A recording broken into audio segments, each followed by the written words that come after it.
Okay, guys, welcome back. So, we actually have a few things to talk about. Let's head over to Cairo first. The Milanese basically surrendered without trying to come out and save the settlement. So, we basically brought up the catapults to go into the king's army, and he will be attacking this rebel force here, and maybe then coming down here to take this little castle that's down here. Though it'll be a while before we get up to doing that, so what's this guy? Morcar is actually going to be running around and placing watchtowers too, so we can look at our new territory.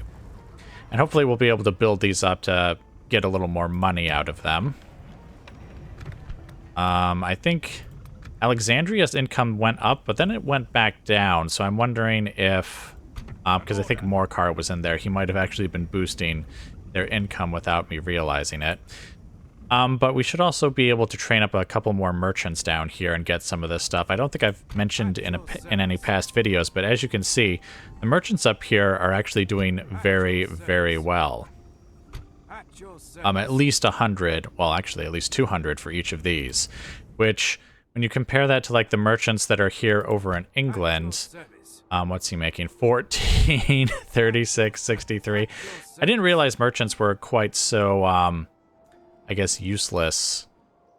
Or not, useless, that's harsh. They work very differently from the way they do in Rome Remastered, where you train up like a merchant in a specific region, and he's the merchant for that region. And if you get a higher trade building, then they can get even more merchants. But how well that merchant does is based like purely on like the region that he was recruited from, and like what kind of goods would be valuable for that region. Whereas in Medieval 2, you can kind of train merchants just anywhere. As long as you have enough merchant availability in the pool, you can just train them basically anywhere. And it appears basically just like the further away and the more exotic the goods, that's how expensive, I guess, they are. So I think since we have this base here, as merchants kind of become available, we'll just train them all over here and have them run around and make us a bunch of money here, because it just seems to be a lot more profitable. But anyway, that's what's happening over in Egypt. Now, over here, we did change Bordeaux to being a city. There just seems to be a lot of castles that don't need to be castles around here, frankly. I mean, we do want an occasional castle, which is why Metz is remaining a castle. And once we've taken Toulouse, that will remain a castle as well. But they make so much less money than many of the towns and cities that, like, I really don't want there to be too many castles in my realm. So we'll keep Toulouse, we'll keep Metz, and we'll keep more, of course, as we advance further and further into other territories. But anyway, that's why Bordeaux apparently was also very upset with us. We had to kind of drop the tax rate and everything. But anyway, we've got Edward here, who is besieging Toulouse. We're actually not fighting that battle this turn. He only just besieged them, and so he needs to build some ladders first. And again, we're kind of going to be a little more careful than we were at Bordeaux.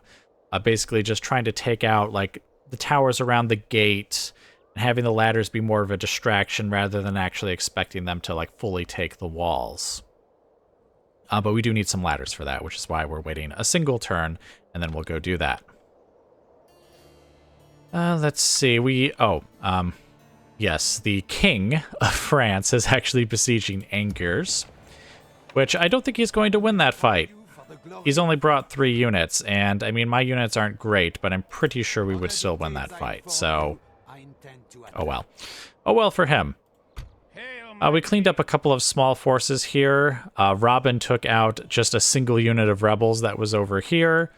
This blob of generals here actually attacked a force of Danes. Again, it was just 3 units here that was besieging Antwerp. And so they accepted a ransom, which is why there are survivors and why they're all the way over there. Again, really small. I didn't think anything I really needed to show you guys here. But now the battle that I do think is going to occur and that I do need to show you is actually right here. We've got Prince Tostig with his force here. And I think we're going to have him attack this Milanese army here that's just outside of Dijon. And I don't know if they'll stand and fight or if they'll retreat back or not. I kind of hope that they stand and fight. Because then in the field we can shoot them to bits with our catapults and our longbowmen, which would be lovely. Of course, I could just attack this army here, and they would almost certainly stand and fight. But I sort of don't want to, like, just bypass this force here and attack them, because then, like, what if I couldn't, like, reach them? Like, if they do decide to retreat, then I'll be, like, attacked from both sides by the Milanese. So I want to see if I can take this force out first. So let's see what happens. To battle it is, then, sire. And they choose to fight. Excellent. It looks like they've got a couple of crossbowmen. We'll have to worry about there. And then another worrisome crossbow unit here. Apart from that, they've got a couple of cavalry units, and of course they've got their awesome Italian militia. Oh, by the way, the Sergeant Spearmen actually do have better stats than I thought they did. I thought they were, like, just a little bit better than the Levy Spearmen, but they actually have, like, I think a total defense of 10, so they're actually comparable more to, like, this militia unit here, which admittedly has got a couple of upgrades to it, which is probably why it looks like that, but anyway. Now, hopefully we can actually take them out to the point that we can then just take the city. But I guess, oh, we could do a night attack. No. If we did a night attack, they wouldn't actually come out of the settlement and fight us. So we need this to be a day attack.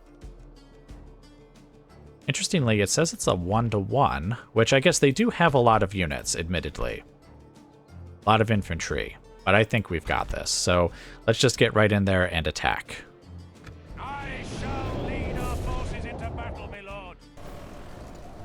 Okay, guys, welcome to the battle. So we've got our sort of standard formation back here, though it looks like for once the enemy is actually not willing to come to us. Now, I know we're the attacker and they're the defender, but in the past that hasn't mattered as much as you might think it would. Of course, it is also possible that they're just waiting for their reinforcements who came in from behind, and they'll advance then. A little unfortunate that they're not attacking because I have these lovely stakes planted here, just waiting for them to be used on them, but it looks like they're just not going to come. And I don't think... Yeah, our catapults are definitely out of range. In fact, I think I've got them set to fire at will. Yes, I do. Of course, we could try to lure them in with a cavalry charge. It looks like they've got crossbowmen in the front. We would have to be very careful, though, on our return, because we learned in a past battle that these wooden stakes cannot tell friend from foe, and so we don't want our guys to all die. By the way, did I tell you guys to fire at will? I did. Okay, excellent. That's another thing we'll have to be careful of. Here, we'll send these guys forward while I'm yapping here. We'll also have to be careful that our own catapults don't shoot our cavalry as they return to us.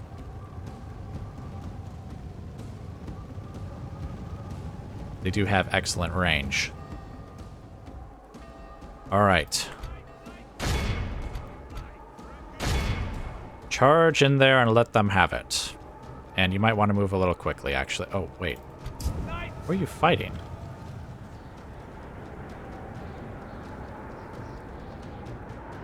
No one. The unit card says that they're fighting someone, but they ain't. They definitely are not fighting someone.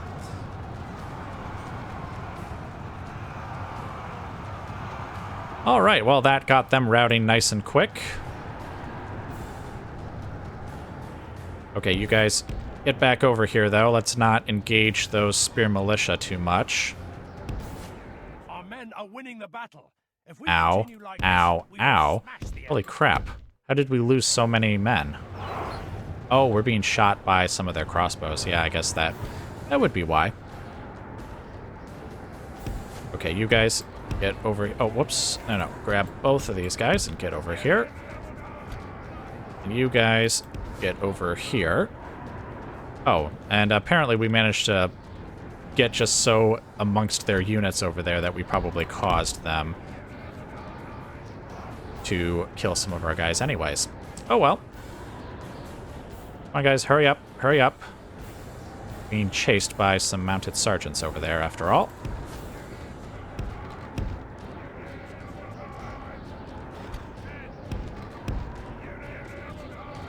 It is certainly more tedious trying to get our cavalry back in position.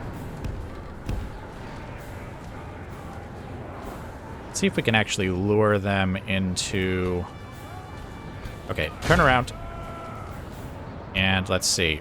We need all of you guys to stop firing at will, because they're going to fire right into the back of us there.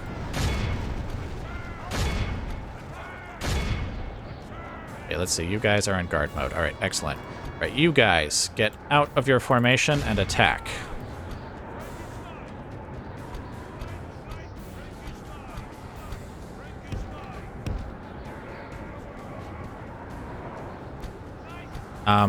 Charge. Our men are winning the battle. If we continue like this, we will smash the enemy. You guys stop firing. By St. George, our men have slain the enemy general. Without him, the enemy general flees like the coward he is. Okay, you guys fire there, and let's see, you guys fire there, I think. Oh, and we have some guys firing back there. Why don't we have these guys fire here?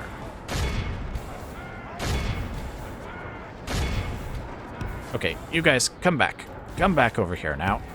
Very good. All right, you guys can return to your skill thrum and then stand there.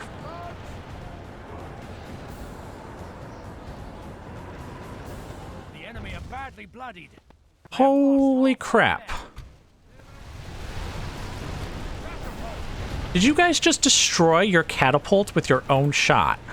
How is that even possible?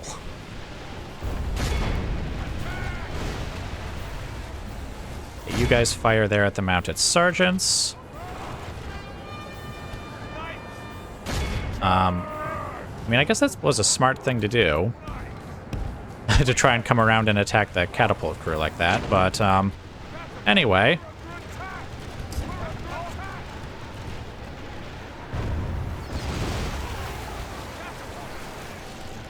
You guys all fire there. Longbowmen, why don't you all fire here now?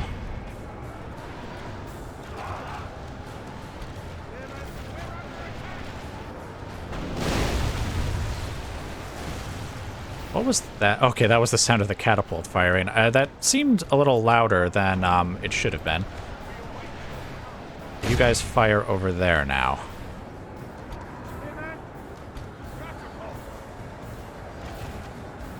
Alright, archers fire here, fire there. You guys fire there, and actually these guys seem to have a very good view of that unit right there.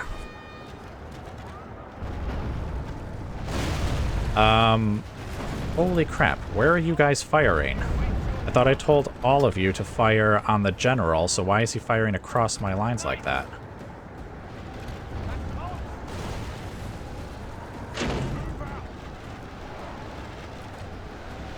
Our men are winning the battle. If we continue like this, Fire there. smash the enemy. Oh, actually, I might have told them to, like, attack the, like, general's bodyguard or something. Okay, you guys, fire here. Fire here. Oh, for some reason they can't fire there. Oh well. Oh boy, look at all those guys there. Alright. Let's get our own cavalry to kind of countercharge over here.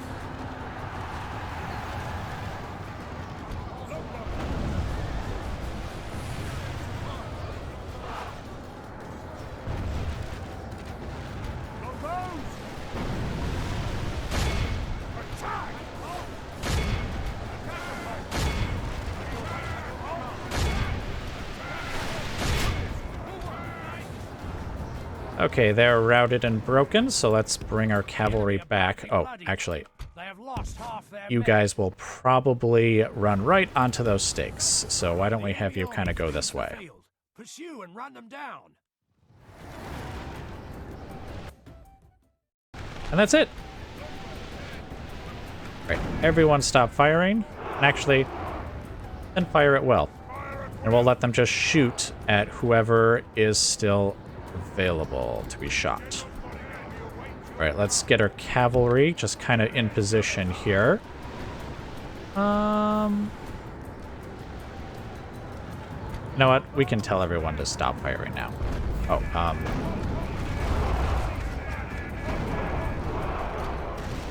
then we'll just tell the cavalry to charge.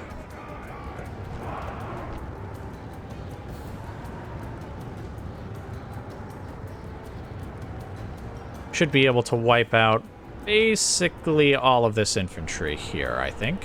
I think the edge of the map is, yep, all the way back there. The cavalry will get away, but oh well.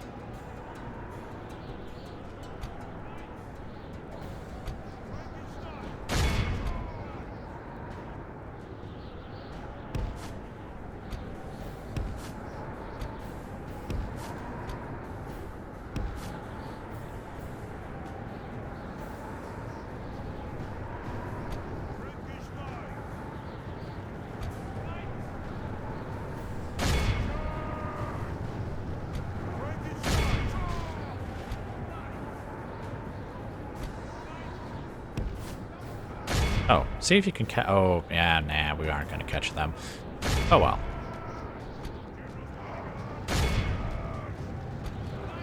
I see we have caught some of the Genoese crossbow militia, which is definitely someone we'd want to take out. Having the melee attack and defense of basically an armored sergeant. Well, I think their attack's a little less, actually. But I think their armor is the same. Plus being a, you know, a crossbow unit. So, that's quite a good thing for them. Oh, we actually came really close to catching them. Oh well. This is a clear victory that goes to only men of great virtue and valor. Alright, so now, the moment of truth. I'm actually curious as to how well certain individual units did. Alright, we did lose 280, which is unfortunate, but not devastating considering that we killed, let's see, enemies killed. I guess the 400 is how many were captured, right? So a little more than 1,300. All right, so let's see. The longbowmen did very well. Let's see, that's the casualties inflicted, right? Yes, it is. Yep, so the longbowmen did really well. Oh man, there was a catapult unit that did 0? You didn't kill anyone at all?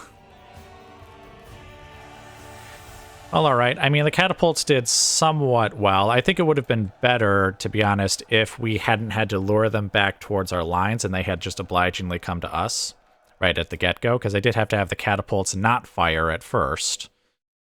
Otherwise, they would probably have killed some of our own guys. But even so, I'd say that's all right. I mean, if I didn't have the catapults, what I would have done is I would have had, like, billmen or something instead, and, I don't know, they would have been maybe somewhat useful, but not extremely so. My billmen typically would just kind of stand back and wait for a good moment to attack, whereas the catapults can fire right away. Still, I think if they had come right to us, that would have been a better fight, though it still wasn't terrible. And of course, we have the knights. Levy spearmen actually did pretty well. Of course, we have our prisoners caught over here. As expected, the knights did most of that. The Levy spearmen got a few there, here and there. Alright, but anyways, let's take this back to the campaign map. So now here's the question. If I ransom them, then surely we will not be able to take Dijon. In fact, looking at those numbers, I do not want those men to go into Dijon and garrison the place. So, there will be a culling of the captured. We shouldn't term it... It's not really executing the prisoners, it's just that... you know what? Never mind what it is. Execute. Trying to think of some flowery language I could use to describe my violent murder of the prisoners of war, but you know what? There's no need for such things. Yes, and the Holy Roman Empire is... Yes, allied with Milan, so I'm making them angry too. In fact, I'm making everyone angry, aren't I? Because everyone else is allied with everyone else. It's just me that the world has a problem with. Yes, sire. Moving to crush the enemy. Such is the fate of all who oppose us. Yes, and I don't think we need to do any sacking or anything, so let's just occupy them. Yes, the Papal States hate us. Wait a minute. Oh, no! I mean, the only people who are hated more is Sicily, and that's because they're literally at war with the Papal States right now. I think I mentioned in a past video that they actually took Rome. Like, it says it's Papal States, but it's not. This is totally Sicilian territory. Ouch. Like, seriously, ouch. Alright, but anyway, we have taken Dijon, and we didn't have to besiege the place. So yes, that is what we wanted. That was the ideal scenario. So now, I don't know what this Milanese army is going to do. They could come back and besiege us in Dijon, which I don't want them to do for sure. Ideally, I'd want them to just kind of travel just a little ways away, and then we can, like, attack them, or at the very least be able to pursue them, because I think the nearest Milanese city is now, well, I'm pretty sure that is Milan itself right there. Oh no, that's Genoa? I thought the region is named after the city. Oh, there must be a Milanese city, like, right here. Okay, so Milan is probably over here then, and they also hold Genoa. Then we'll take Toulouse on the next turn, and so our armies will just keep going in this direction, and just, until we have destroyed the Milanese, we will not be satisfied. Unfortunately, that does mean leaving a single French city in our rear. I mean, I could take a break from... Actually, wait, I think there's 2 French cities here. Yes, I think this one is French as well. I mean, I could split up my armies, of course, have Edward go this way, and have Prince Tostig go this way, and actually take Marseille first. I was going to have him take this little castle that's over here first, though. Yeah. I just don't have enough armies for all of the fighting that I would like to do, especially since it looks like Portugal is going to, like, try and attack us again. I mean, they haven't actually moved into our territory yet. God bless, noble lord. But they could. God knows they've attacked us in the past. Alright, but anyway, I think that's all, so I will let you guys go now, and I will bring you back as more of interest occurs. Okay, guys, welcome back. So, what we've got today, there's actually a few things to talk about here on the campaign map. First off, the siege of Toulouse has been broken. Well, not broken, I guess. Well, I mean, it has been broken, but by me and not the French. You see, His Holiness has given us a mission to stop beating up the French. And, I mean, considering how much the Pope dislikes us, I have considered just ignoring him, but I had somewhat of a different idea now. I think what I'm going to do is I'm going to send Edward over to Genoa. So as you can see, these here should be, I believe, the last 2 of the Milanese cities. They're both sparsely defended, though there are certainly forces nearby. I sort of assumed that Captain Guillen here is actually going towards Dijon, but I guess we'll see what happens as Edward's army approaches him. You see that's like 4 turns there. I mean, it does look like we'll probably get stopped here at this French city, though we might actually just be able to go around, because I notice if I do this, we can still go around without having to just go past that city. So what we might do is have just Edward's army, say, take Genoa, and depending on the forces in the area, either take Milan as well, or then once he's done taking Genoa and maybe, you know, getting a garrison and stuff for it, we'll then have him move back west. And by that point, the mission will be expired, so we can just start taking French settlements here in southern France, and as well here in Spain, because I believe these 2 are also French. At least it looks like it. And with that way, hopefully we can maybe knock out 2 enemies at once. Well, not at once, but at least keep them all occupied in a way that we actually won't have, you know, someone stab us in the back or something. Now, you could probably hardly help have noticed that Milan is besieging Dijon. Now, I can't remember. I think this army was right around here, and I made the decision to attack the Milanese that were standing just outside the settlement instead, and that's how we took Dijon without a siege. So apparently that army just turned around and decided to start besieging us there. It's a little unfortunate. I didn't get the reinforcements that I wanted. I was going to send some levy spearmen down from Metz to replace some of our losses here in the Prince's army. Now, they've already built a bunch of siege equipment, too, so I'm hoping they just kind of attack next turn. I was considering just sallying out and attacking them, but honestly, their troops are better than mine. I mean, there is that, I guess, but I think if they had attacked me in the open field, this probably would have been better.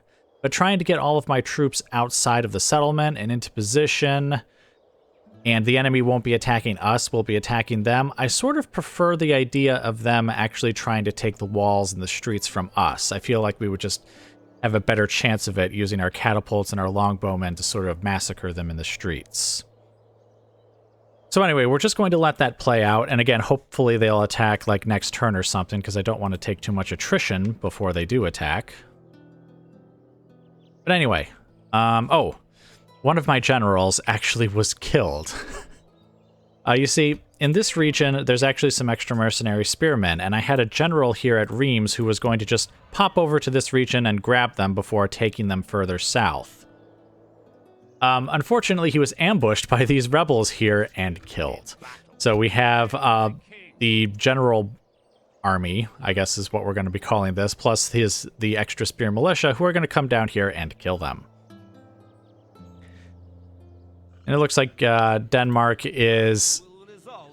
Well, I can't say they're sending another force to attack Antwerp. I assume that they're just watching the border, because there's no way that they're just going to send 2 units, right? Well, I guess maybe... There's a 3rd unit down here that they might send. But anyway, whatever. Whatever. That's the plan here for Europe. Now, over here in Egypt, here's the one battle we're going to fight this turn. And it's a little unusual, because normally I don't show you guys, like, fights with rebels. But we haven't really fought any of the eastern factions. And so I wanted to maybe just show this fight. And especially since it's large enough, I think that, you know, there actually is a proper battle occurring. And it will be probably pretty short anyways. So, that's what we're going to do here. The king is going to attack the rebels before heading south to whatever the heck that place is. Alright, so yes, they've got archers. Ooh, they have long-range missiles too. And they're not armor-piercing the way our longbowmen are, but still, they have long-range missiles. Okay, peasants, admittedly not very interesting. But then they have cavalry archers. That's a little more interesting. If you're watching my Huns campaign in the remastered version of Barbarian Invasion, you will see that cavalry archers certainly have their uses. Alright, well, let's go ahead and fight this one out. There'll be no escaping us now. Okay, guys, welcome to the battle.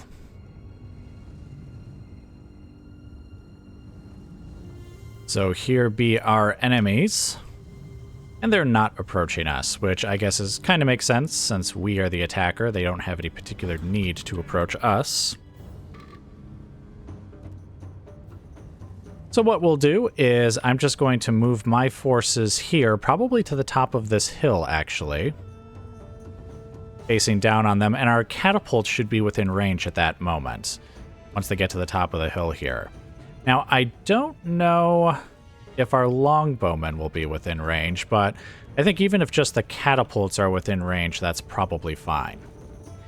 What I'll do is I'll probably just bring you guys back once we're sort of in position here. Okay, guys, welcome back. So, as you can see, the enemy is approaching us now. We had to actually come down the hill because it turns out we actually weren't within range. So oopsies on that. I'm not sure how I'd managed to get these guys to not line up properly. Here, like that. And then this unit like this.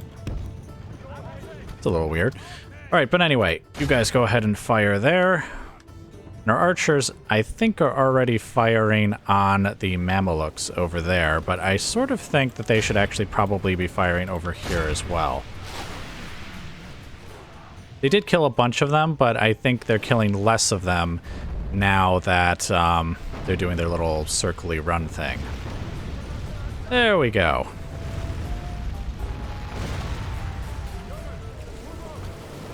Catapults aren't particularly accurate, of course, but that's fine. Alright, so now let me check something. Let's see. Alright, there we go. This is what I wanted them to do to begin with. For some reason, when I would select like 2 or 3 of the units, they wouldn't be exactly...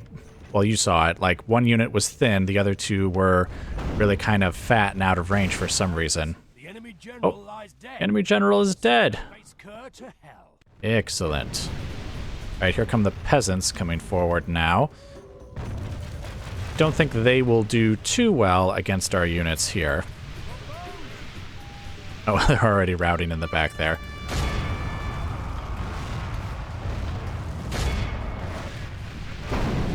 And they're already routing. Alright, excellent.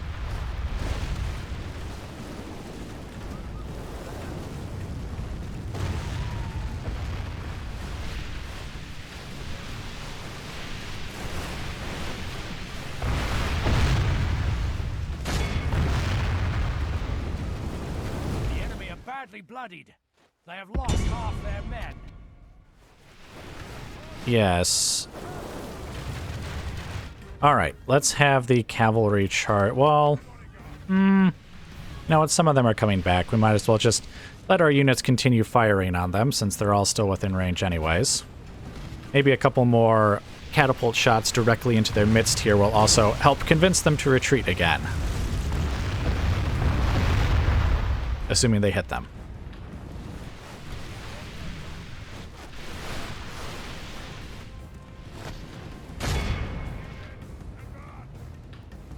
Actually, you know what? Go ahead and fire right there. Maybe they'll get some of the peasants as they come by.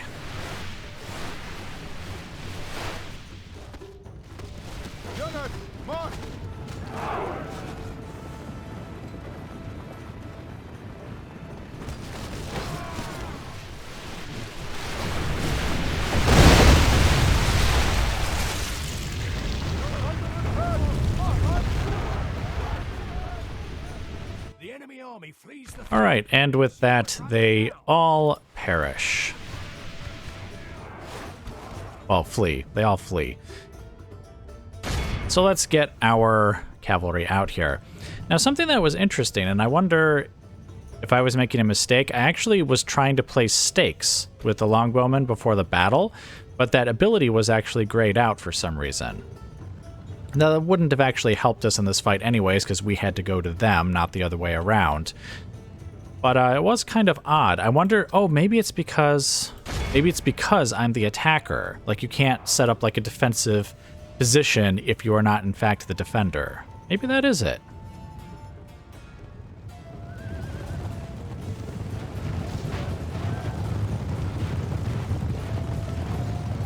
And with that, the rebels fall to us. Admittedly, they were just like random rebels out in the middle of the desert, but still.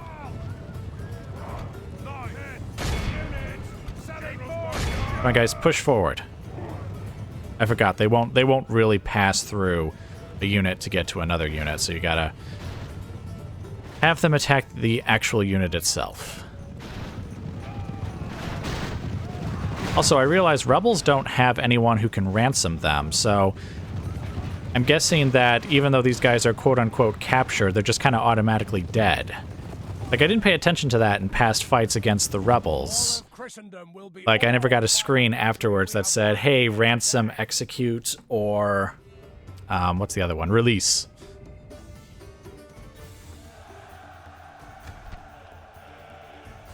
Alright, good. Excellent target practice for our units. The longbowmen killed quite a few, naturally. Oh, hey, it doesn't even say... Oh, wait, taken prisoner... Oh, prisoners caught. Okay, that's over here. Alright, never mind. I was going to say, hey, we didn't take any prisoners, but no, that's your guys that have been taken prisoner. This is prisoners caught over here. Alright, where are the catapults? Okay. So, like, the catapults actually didn't kill very many. I think they do cause a lot of fear with their shots. And I guess they do kill a lot when they do actually manage to hit, but when the enemy isn't, like, conveniently bunched up or conveniently holding still, sometimes they can get low kills. But our longbowmen certainly showed their value as usual. Alright, let's take this back to the campaign map. Alright, so that takes care of those rebels, so now His Majesty will come down here. So it'll take him a few turns to get down here to take that castle. And after that, I'm actually not sure what we're going to do with him. I mean, I could have him start attacking Egypt. Egypt does have, admittedly, a rather large force over there, and it looks like they're building one up. Let's see, they're at war with Spain.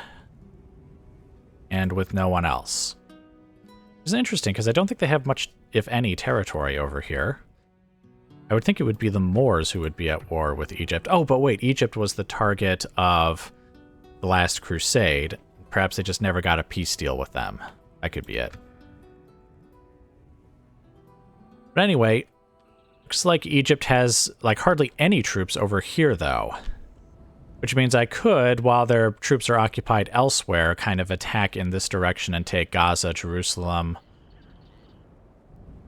and just whatever else they've got over here. I don't really have much vision, though, over what's going on over here.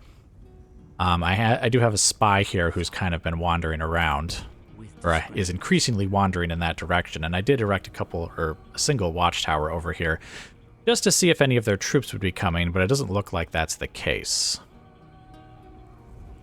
Alright, so anyway, that was it. Just a quick, short, sharp battle against some rebels. And so I will bring you guys back once more as something of interest occurs.